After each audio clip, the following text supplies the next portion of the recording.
kinds of guys on. Hello, beautiful humans. Welcome back to Kick Up Flicks. My name is Chris D, and I hope you are having a wonderful day. We are going with Shaman King episode 11.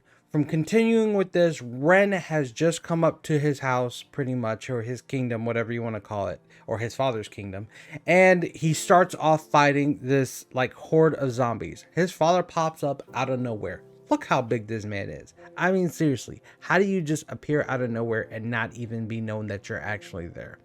He automatically says to me, "You are a lot more powerful than Ren." And quite literally, he gets whooped from head to toe. Didn't even survive. I mean, he survived, but he didn't like survive in the whole entire fight. So that's pretty much what happened. He ended up getting imprisoned. His father has follows the family quote very well.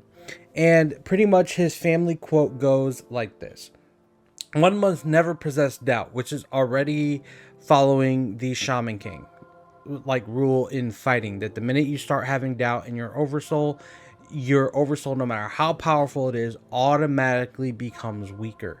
The average man is weak because he wavers endlessly between right and wrong.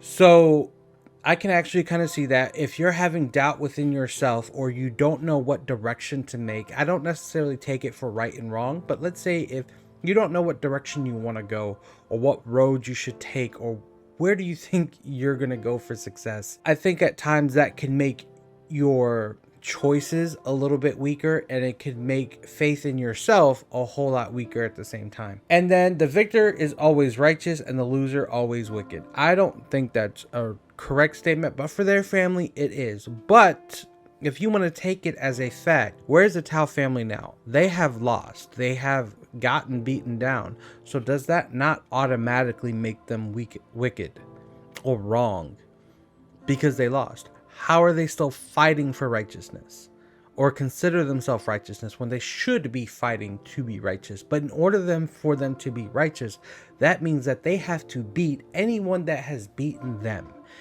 And I don't think that's possible with how little there are. But I think this is a family that doesn't necessarily work in the light, but stays in the shadows. Very closely, that reminds me of ninjas versus samurais, right? They're not a samurai. They're not in the day, and they don't need to fight during the day. I think they're a family that fights at night and does espionage and all that other good stuff. So Ren has a few convictions himself. He wants to be forgiven. Not forgiven, he wants to change. He wants to change for himself. And in order for him to do that, he has to beat the actual source that raised him to be who he was, and that is his father. And he's going to go do that, I believe. He lost presently, but if it wasn't for none other than his friends, if it wasn't for Basin coming to ask for help, but before Basin got there, when Ren got beaten and put in prison for, I guess, a few days, it was 10 days by the time they got there, they had like a feeling that, oh, something bad is about to happen. And then Basin showed up. When Basin showed up, it was quite a feat, pretty much. And saying quite a feat as in asking for help.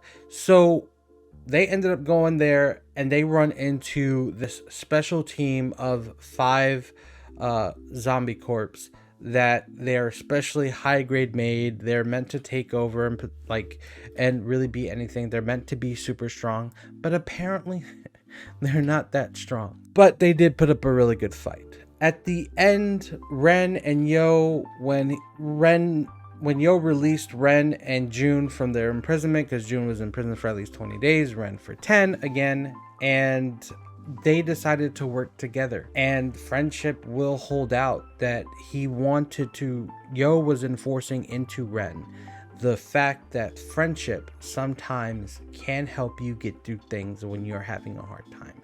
It doesn't mean that they are going to do everything for you, but they're there to take the hits when it matters most and let you do the rest. And I think that is an important take from this episode above all things, is that Yo is that pinnacle point of a friend that isn't there to do things for you, but is there to support you as you do things for yourself. So kind of take that with you. Let me know down in the comments if that's something you actually picked up yourself. Along with that, if you like it and you want to see more, make sure you subscribe, share it to people, my friends, and then click that like button because it does help me out with that YouTube algorithm, and hit the bell notification for every single time I post a video. You get to see it, and it'll probably be around 6 p.m. But until next time, make sure you kick up and not down, and I'll see you next time. Peace.